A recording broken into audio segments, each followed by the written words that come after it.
Actual cause of fender bender wanted to go through insurance. A quick one. Got in a minor fender bender from behind. The person behind me was adamant it was my fault. I offered to not go through insurance because it wasn't a big deal. My damage resulted in a cosmetic crack to my right side passenger side bumper. The person who hit me had a broken front end light, left side, driver's side, in case you care. She was adamant it was my fault and demanded we go through insurance to ensure I would be responsible for her damages. Whatever. Fast forward a few weeks, insurance company paid me the cost of my deductible for the damages from her insurance. Hey guys, welcome back to Storytime with Uncle Reddit. I'm John, and today we're going to do some malicious compliance, so let's get to it. We're going to court? Okay. The setting, United States, northern neck of Virginia. The situation? Bought land and built a house on it. Back when my wife and I were much more newlywed than we are now, we hired ourselves an architect and went whole hog on having our cozy little dream home designed. While this was being done, we went shopping around for a parcel of land on which to have it built, which went quickly and easily, and we even got a pretty nice deal on a half-acre lot that was just far enough back in the sticks for us to be happy, but close enough to our jobs that it wasn't much of a commute. Best part of all? No homeowners association. There weren't any active back in that area because, point blank, it was full of poor people back there. Dirt poor country types and working poor wage slave types.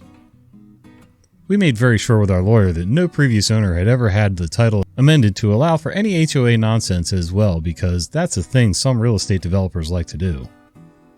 They'll buy up a property, get the title amended to force the membership of that property into a local HOA that they usually operate or are in cahoots with those that do, and then resell it with that as a new requirement for any prospective buyer to automatically agree to when they sign the title. Flash forward to August of 2019. COVID was just around the corner, but nobody knew yet. Everything was that which passes for normal out in those parts, and my wife and I had since moved to a different location, but retained that property as one of our various rentals. It was our dream home for several years, and we loved that place. Moving was tough. It was a good neighborhood out there, and folks were very welcoming. Then a company that's totally not named Ryan Homes or anything even slightly similar came in and spent some years buying everything up back there that got the market and pressuring folks into selling, which worked out for them only too well. And of course, they gentrified everything. For 3 years and some change, there was massive amounts of old being torn down and hauled out and the new being built up and sold. The HOA was built right in because of course it was. Folks with money enough to throw down on crappy built houses that looked nice from the front moved in 1 by 1 and 2 by 2. Property values in the area skyrocketed. Property taxes skyrocketed right along with them, and more of the less poor people were forced to sell because they got taxed out of their own homes. My wife and I knew what was coming from the get-go. We knew those dinguses from totally not Ryan Homes were going to come sniffing around our way, not to try to buy us out, but to see if they could finagle, schmooze, or threaten us into joining the HOA they were installing. It was inevitable. Lots of information is public record. They knew we had money. They knew we were living below our means by 2 orders of magnitude.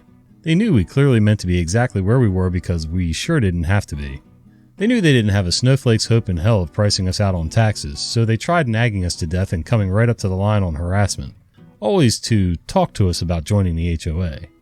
They failed. They got told by one expensive lawyer to find something else to do before we all got super busy helping them find things to worry about. And so they desisted for some years. Then my wife and I moved and got the property set up as a rental. Absolutely not Ryan Homes starts bothering our tenants there, both trying to get them to pressure us into putting the property into the HOA, as well as getting our tenants riled up with the most outrageous lies about what could happen if we, the owners, don't protect our renters better. My wife and I were livid after hearing about this crap, and so we got a hold of Definitely Not Ryan Homes to let them know that this was our formal request that they stop bothering our tenants, and that all further communications would be from our really expensive lawyer. They must have assumed we were bluffing, or maybe whoever was in charge of thinking that day didn't show up for work, because they just kept right on with their nonsense. It got so bad that they were even sending fake but convincing looking envelopes with eviction notice that upon being opened said, "Could be what you find in your mailbox one day without having our wondrous HOA," and containing information about the benefits of the HOA. We gathered it all up, got the tenants to talk to our lawyer, and got the police involved to get the ball rolling on a harassment investigation. Another formal request to cease and desist was sent to Never Ryan Homes by the very expensive lawyer, which they utterly ignored. I think their guy that's supposed to come to work and think about things quit a long time ago. Maybe he never told anyone. maybe nobody noticed. Whatever the situation on their end, when my lawyer talked to their lawyer told my lawyer that their client was doing everything legally and that if we wanted to pursue the matter in court, that was what we'd have to do. So we did. I'm not sure what kind of lawyer magic my lawyer and his fellow legal demons worked on this front, but we were in court for one single hour when my lawyer and their 4 lawyers and the judge had a private talk after the preliminary hearing. Half hour later, and the lawyers from maybe Ryan Holmes come back into the courtroom looking like a quartet of cats that had been pissed on. My lawyer takes a seat beside me and says, "They're going to settle." And I was like, "I didn't think we were that far along into this yet. What happened?" And he said, "They built 51 homes in County of Concern over 2 years. Every single one of them was inspected before close of sale by a real estate agent that never actually got around to getting her home inspector's license. And that's how, was it Ryan Holmes the whole time, paid me 10 grand to not sue them while they got bent over by the county and the state and tag teamed like the new boy with the pretty lips in a prison yard." Well, that last sentence creates a nice visual, doesn't it? But good for the homeowners for standing up for themselves and going up against somebody who was trying to force something on them that just wasn't going to happen, wasn't legal. Harassment and bullying just really gets under my skin. Grandma needs sour cream. This story is from back when I was a teenager, and is one of those stories my family tends to tell every time we get together. I have one of those families that literally says the same stories over and over. Don't we all? I enacted the malicious compliance while me and my mom were visiting my grandma. This isn't a dramatic story, but it makes me laugh still. My grandma took us to the store so she could get some food to prepare later that night. Once she has everything she thinks about, we all go up front and she realizes she forgot sour cream. Grandma looks at me and asks me to go grab it before the cashier's done. I ask her what size she needs and she just responds with, "Grab the largest they have." I run to the back of the store and see that they have lots of tubs behind one of those glass doors with the milk, and it's at this point I look down from the shelf in this door and you can see these large buckets on the side. They had these like industrial sized containers of sour cream. Immediately I decided I should listen to Grandma and get the largest I see. I do the slow walk carrying this massive bucket and wrap around the corner and can see the registers. Immediately I can hear my mom howling with laughter and my grandma yelling, "What the hell?" I get up to them and my mom and the cashier are laughing. Grandma is immediately saying that's not what she meant, and why the hell do they sell sour cream this size here? And my mom is just saying, "You said it." Mom takes the bucket from me and says she'll get the sour cream now, while me, the cashier, and Grandma are laughing as Grandma calls me a smartass. That is funny, and that sounds exactly like something I would do. Actually, that sounds like something one of my daughters would do to me, too. Gotta be careful what you say around kids, man. They'll take advantage of that stuff. Overtime. Obligatory on-mobile excuse formatting, blah, blah, blah. I work as a teller full-time, and as of late, we're very short-handed. Typically, I do 80 hours per pay period, 2 weeks, and work every other Saturday.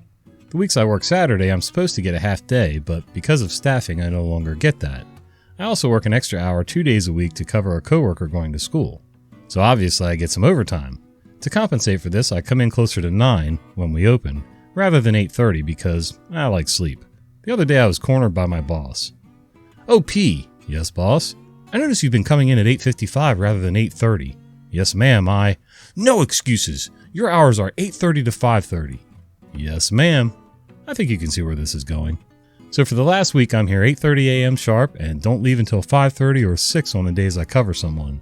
Just check my hours and I'm close to 50 hours on 1 week, when previously I was getting maybe 5 hours in 2 weeks. I'm tired, but my pettiness is fueling me. They could pay a part-timer for 2 weeks for the overtime I'm making in 1 week. But we don't know if we can afford another teller. Well, good luck affording me.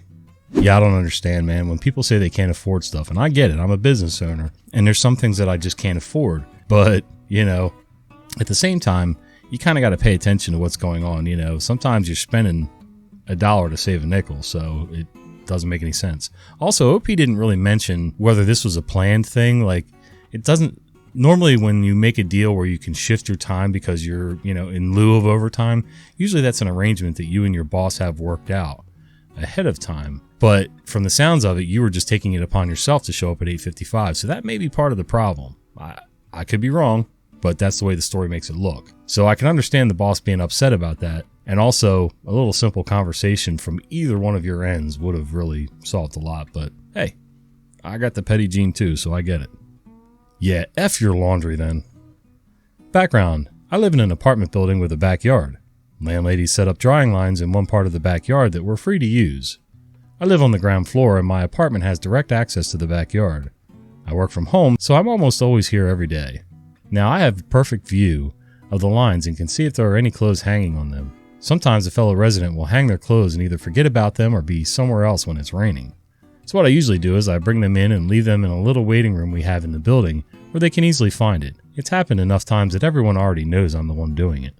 A few weeks ago, one of the residents came to me and complained about how I handled their clothes. She said I laid them down on a dirty surface or rumpled them too much. They were just washed, of course there'll be creases. She might have also insinuated that some pieces were missing. I don't cross-dress, nor do I have a fascination for other people's clothes. She ends her complaints with, "I'd rather you not touch my clothes in any way."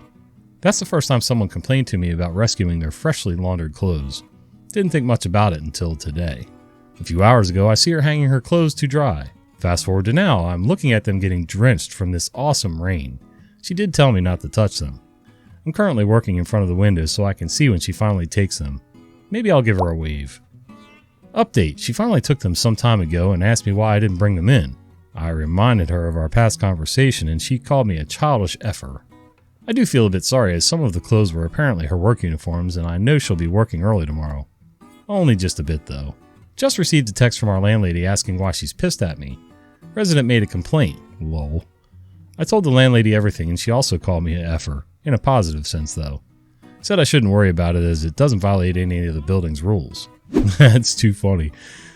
Tell me not to touch your stuff and then ask me why I didn't bring your stuff in when it started raining. Either this lady's a total idiot, which is more likely, or she's a little more than slightly bipolar. Hey, if you got a second, click this video right here so we can keep the fun stories going. See ya.